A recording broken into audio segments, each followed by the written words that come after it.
കൃഷ്ണ ഗുരുവായൂരപ്പാ ശരണം. ഹരികൃഷ്ണനിലേക്ക് ഏവർക്കും സ്വാഗതം. ഇവിടെ ഗുരുവായൂരമ്പലത്തില് പുതിയ വിശേഷം അതാണ്. അതായത് കിഴക്കേ നടയിൽ ഉണ്ടായിരുന്ന ദീപസ്തംഭം ഇപ്പോൾ നവീകരിച്ച് പുനഃസ്ഥാപിച്ചിരിക്കുകയാണ്. ഗുരുവായൂരമ്പലത്തില് കിഴക്കേ നടയില് നിറശോഭ പരത്തി നവീകരിച്ച ദീപസ്തംഭത്തിലെ തിരികൾ മിഥുനം 1 തെളിഞ്ഞു.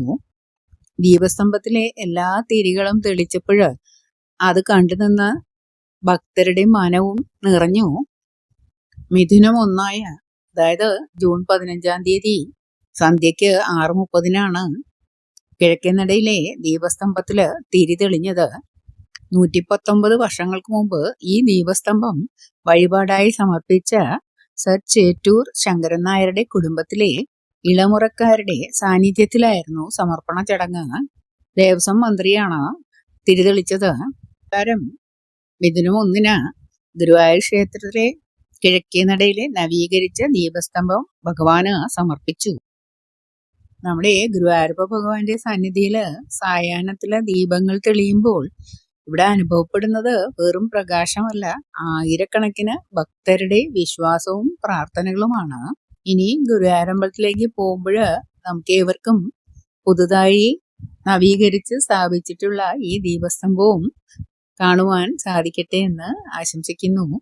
ഏവർക്കും ഗുരുവായൂരപ്പ ഭഗവാന്റെ അനുഗ്രഹം ഉണ്ടാകട്ടെ എന്ന് പ്രാർത്ഥിക്കുന്നു. ഹരേ കൃഷ്ണ. സർവം കൃഷ്ണാർപ്പണമസ്തു. കൃഷ്ണ ഗുരുവായൂരപ്പാ ശരണം. ഹരേ കൃഷ്ണനിലേക്ക് ഏവർക്കും സ്വാഗതം. ഇവിടെ ഗുരുവായൂരമ്പലത്തില് പുതിയ വിശേഷം അതാണ്.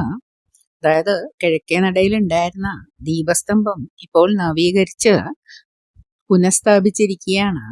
ഗുരുവായൂരമ്പലത്തില് കിഴക്കേ നടയില് നിറശോഭ പരത്തി നവീകരിച്ച ദീപസ്തംഭത്തിലെ തിരികൾ മിഥുനം 1 തെളിഞ്ഞു. ദീപസ്തംഭത്തിലെ എല്ലാ തിരികളും തെളിച്ചപ്പോൾ അത് കണ്ടുനിന്ന ഭക്തരുടെ മനവും നിറഞ്ഞു. മിഥുനം 1 അതായത് ജൂൺ 15-ാം തീയതി സന്ധ്യയ്ക്ക് 6:30 കിഴക്കേ നടയിലെ ദീപസ്തംഭത്തില് തിരി തെളിഞ്ഞത്. 119 വർഷങ്ങൾക്ക് മുമ്പ് ഈ ദീപസ്തംഭം വഴിപാടായി സമർപ്പിച്ച സർ ചേറ്റൂർ ശങ്കരൻ നായരുടെ കുടുംബത്തിലെ ഇളമുറക്കാരുടെ സാന്നിധ്യത്തിലായിരുന്നു സമർപ്പണ ചടങ്ങ്. ദേവസ്വം മന്ത്രിയാണ് തിരിതെളിച്ചത്. മിഥുനം 1 ഗുരുവായൂർ ക്ഷേത്രത്തിലെ കിഴക്കേ നടയിലെ നവീകരിച്ച ദീപസ്തംഭം ഭഗവാന് സമർപ്പിച്ചു. നമ്മുടെ ഗുരുവായൂരപ്പ ഭഗവാന്റെ സന്നിധിയില് സായാഹ്നത്തിലെ ദീപങ്ങൾ